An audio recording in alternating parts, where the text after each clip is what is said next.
Welcome to Fixity Fix. Today we're going to be covering how to do front brakes, including pads and rotors, on a 5th generation Toyota 4Runner. Fixity Fix! As always, your first step is eye and hearing and skin protection, and then get your 4Runner jacked up safely and put on jack stands or up on a lift, and make sure that you're following the manufacturer's recommendations for getting the car in the air safely. 21mm impact socket on the impact gun here.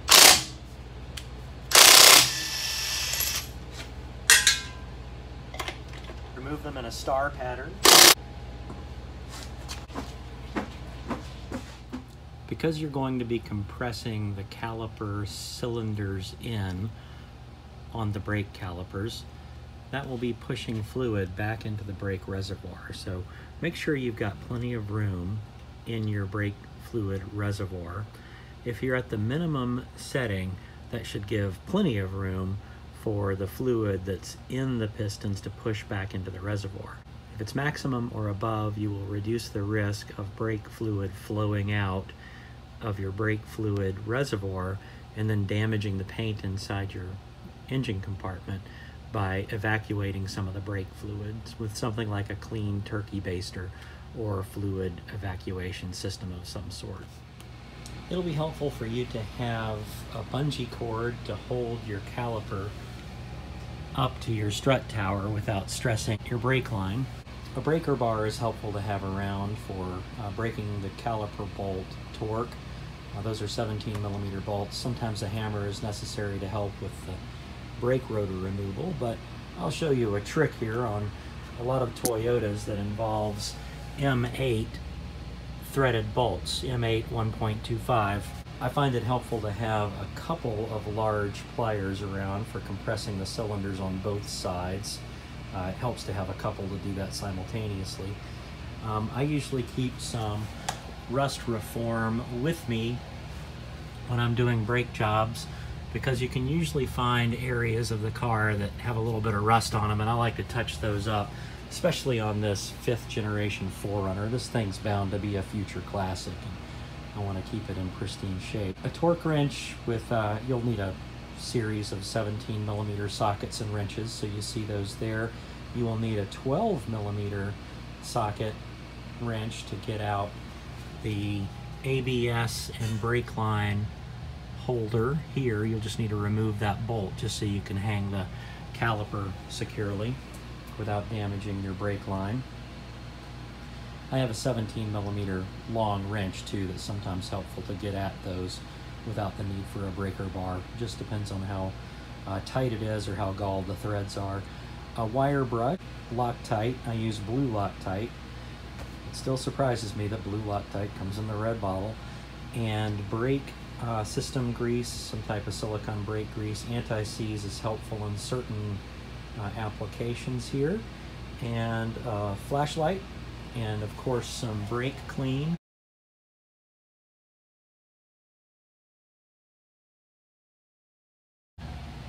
This is the front right corner of the 4Runner. Our process is going to be to first remove this caliper, and to do that we're going to have to remove 3 bolts. By the way, I'm just going to show you this right side of the car because the left side, doing that is simply a mirror image. It's the same process. So the 3 bolts, we'll have to remove this one. This is a 12mm head here, so a 12mm socket wrench will take this bolt off. Remove this. I'm going to touch up the paint here. I'm going to hit it with a wire brush and brake clean, and then blast it with some rust reform black primer. That should be sufficient to keep this from rusting any further. And then we'll move to the back of this caliper. There are several 17mm bolts on the back of this caliper. You're only going to want to remove 2 of those. Otherwise your caliper will come apart and you'll be in trouble. So the ones that are forwardmost here hold the caliper on, to the steering knuckle, and so this is the 17mm bolt on top that you remove, and then here's the one on the bottom that gets removed. And you'll probably need a breaker bar. These are torqued from the factory at 91 foot-pounds.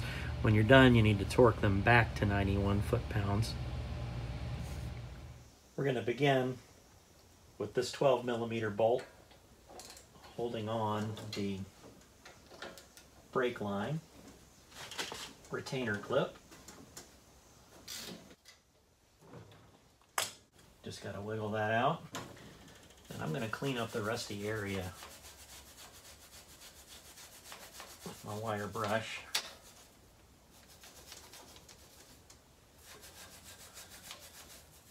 Even this sway bar end link bolt, I'm going to clean it up because sway bar end links are things you need to replace from time to time. This bolt will come out a little more easily if it's not rusted on the end.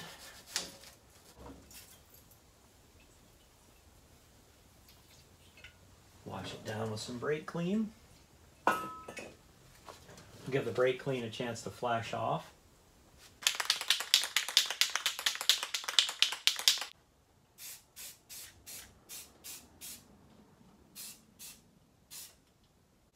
Give that ample time to dry while we're doing the rest of the work. Now we're going to go after those 17mm caliper mounting bolts I showed you earlier. A deep well socket will get you in there around your rigid brake line a little bit more easily.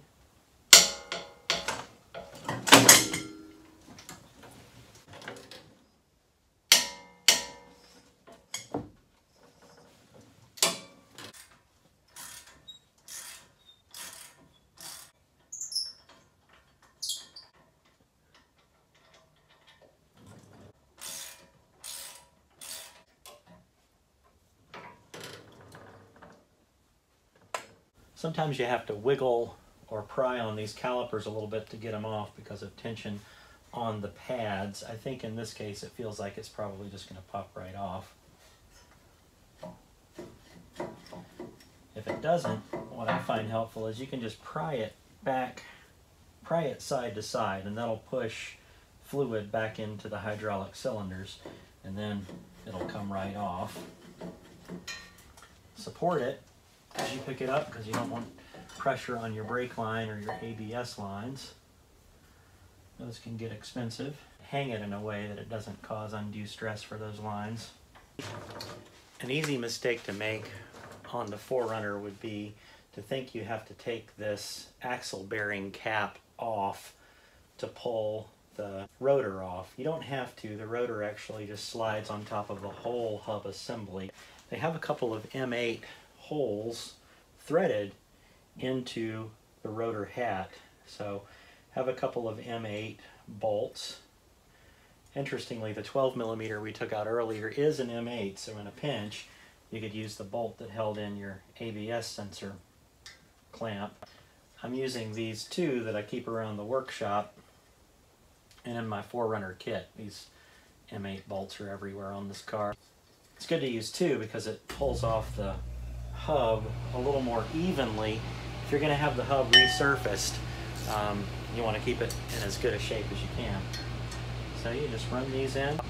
You can tighten them both. This just popped right off. This car's only got, what, 65,000 miles on it or so. So not a lot of rust is built up here on the hub assembly or the back of the rotor here to cause much galling to hold it on. Our next step is to clean up the hub assembly with a wire brush to get all the rust and corrosion removed. This will keep the replaced rotor from galling into place and just make it a lot easier next time you work on your brakes. And these heavy vehicles like to go through brakes. Blast it with a little brake clean. You want to use anti-seize for surfaces where galling is a concern. Galling is a type of rust and deterioration that sort of welds two metals together where you don't want them together.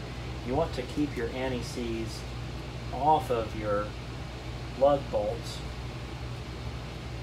You do not use anti-seize or anything anti-seize or thread locker on lug nuts.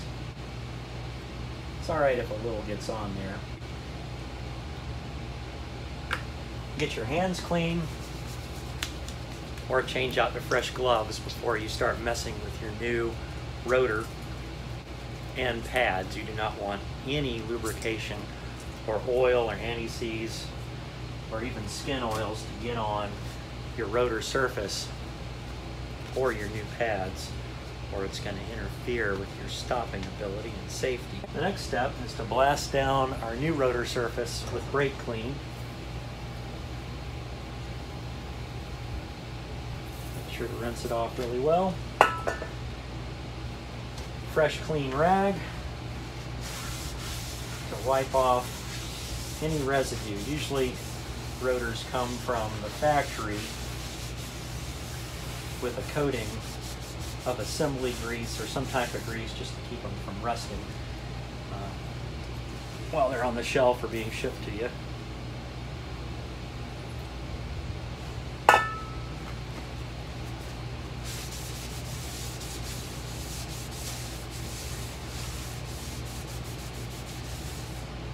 If you're using resurfaced rotors, you'll need to make sure to hit them with 120 grit sandpaper on a random orbital sander or something like that, just to get a non-directional pattern on the rotors so that everything breaks in appropriately.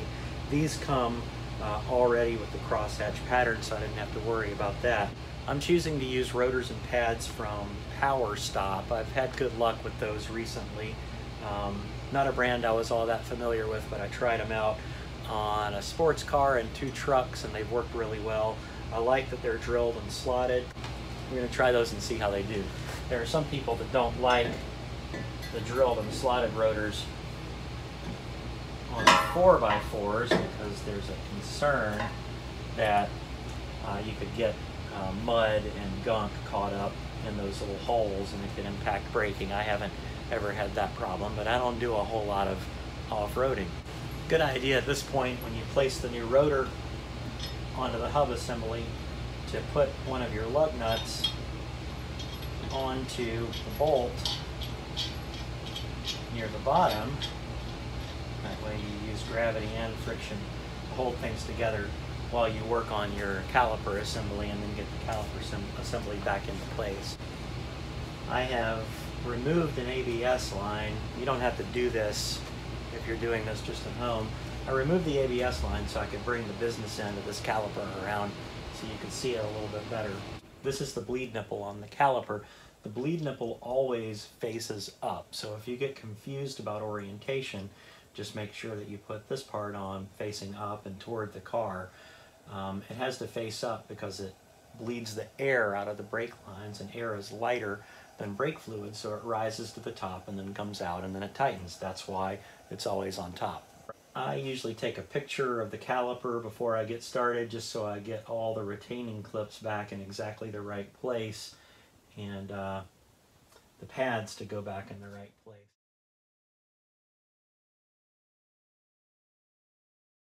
Make a note of where the squealer is on the pad. I'll show you that in a moment. It's inboard on this one at the bottom. Since the rotor turns this way, it wants to be on the cutting edge of the rotor so that it hits, the squealer hits the rotor before the pad, and that way you get that whining noise that lets you and your inspection folks know that, hey, it's time for new rotors. Won't pass inspection if it's squealing. So go ahead and remove your retainer clips. This retainer clip won't come off until these slide pins come out. Sometimes you can do this by hand. I'm making it a little hard on myself where I've got the bungee cord.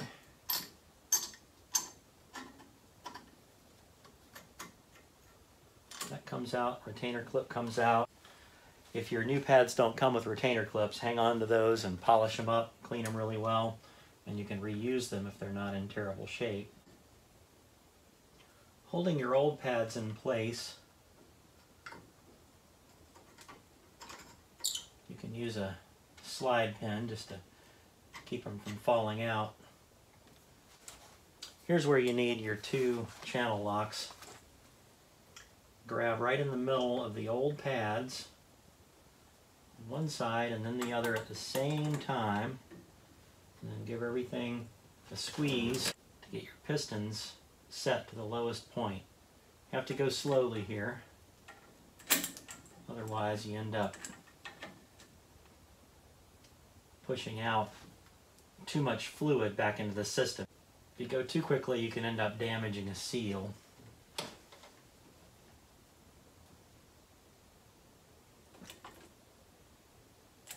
A tip for you, if you have difficulty getting these compressed, you can open the bleeder nipple. Just make sure it's up in the air and make sure you have something to catch your brake fluid and it'll squeeze much more easily. The pads are going to fall out pretty easily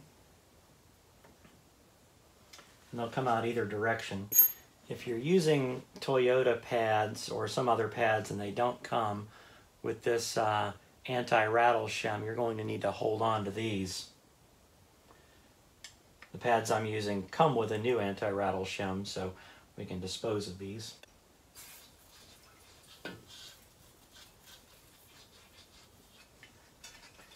Give things a nice clean on your pistons. For the 4Runner, the 5th generation 4Runner at least, you don't need to grease anything in terms of the slide pins. A lot of people will tell you you have to, but that's just going to end up attracting dirt and other gunk to get things worn out and sticking. So no grease or lube or anti-seize or anything on the slide pins. The only place, and you really don't need this because of the anti-rattle pads on the back, but I do this just because it helps assure that the brakes are going to be quiet. I usually put some caliper lube here, some brake grease, some silicone grease on the heads of the cylinders that are going to come in contact with the backs of the brake pads. The reason you use the silicone lube here is it helps things slide easily, but it won't swell or deteriorate the rubber of the piston housing. We're washing up again because we're going to be touching the new pads and minimize any grease that's going to get on there. These are the new pads that have the built-in anti-rattle piece on the back, anti-rattle piece, and then this one has the squealer on it, which is just a little piece of metal that comes out and points toward the rotor. Again, we're careful not to get any grease on the new pads. Setting our new pins in place, using our new wire retainers.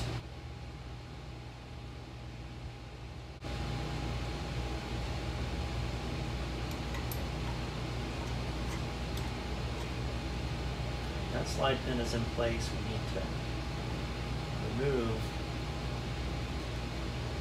this bungee just the way I have it holding it. It's not going to come out, so I'm going to have to support this by hand until we're ready to place it back on. Slide pin goes in.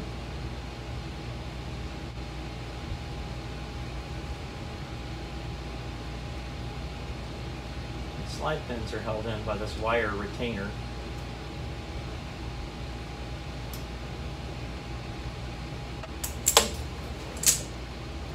Making sure your pistons are all the way in, and you might have to compress these again, it just depends.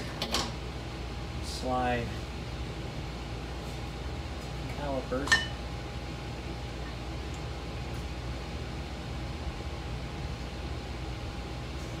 on the new rotor. And have to wiggle it into place. I usually add a little bit of blue Loctite to the caliper bolts.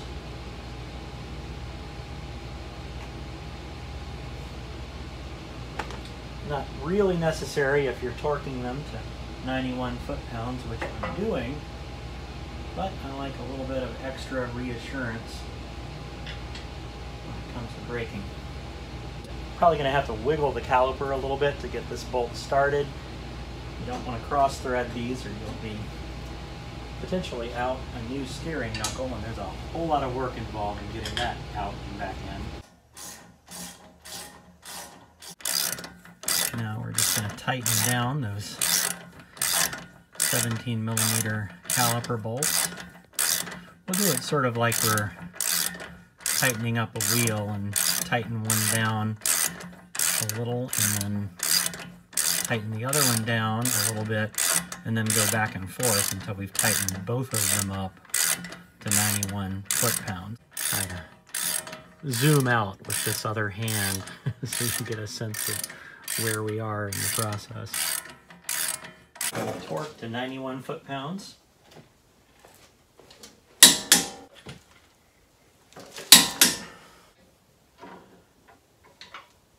Make sure to remove your bungee cord. Then we replace our ABS and brake line clamp. And tighten down the 12mm M8 bolt. And make sure that your brake line is not twisted. Your ABS line is not fouling up with anything. It's a good time to check out your boots and give it a twist to make sure nothing's binding up and that you're not squeaking against your dust shield. These new rotors came with little stickers to indicate front passenger side, front driver's side. My recommendation is if there's any stickers or anything on the rotor, go ahead and remove it, because anything interfering with the distance between the wheel and the rotor is going to potentially create vibrations or wobbles in your ride. So make sure that surface is nice and clean. And you can also put anti-seize here if you'd like. Just be careful not to get anti-seize on your lug nuts. The next step is to put your wheels back on. Make sure to test out your work. Take your car out for a test drive after you get the wheels back on and the lug nuts torqued appropriately. Make sure it stops well. If it doesn't, you need to troubleshoot and go back and watch and figure out what might have went wrong and remedy it. It's important on your test drive, after you verify that the car is stopping normally and well, that you go out and slow down from 40 miles per hour to 10 miles per hour with pretty firm braking 4 or 5 times, and then do that again from maybe 30 miles per hour to 10 miles per hour with a little bit less pressure on the brakes just to break everything in. Then drive around for a few minutes just to cool off the rotors and pads, and everything's working well, you're good to go. It's important to do both sides of the front if you're doing the front, and both sides of the back if you're doing the back. I'm going to be doing the back brakes on this car because they're both worn out, front and back. So I'll do that as a different episode, since some people will just do the front axle or the rear axle. So tune in to learn how to do the rear brakes on the 5th generation 4Runner. I'm also going to be flushing the brake fluid. It's important to flush the brake fluid every 5 years or sooner on a 5th generation 4Runner so that the fluid doesn't become bad or that you don't lose hydraulic ability for your brakes to work well. That will be yet another Fixity Fix video. Thank you for watching. If you found this helpful, please hit like and maybe even consider subscribing to the channel.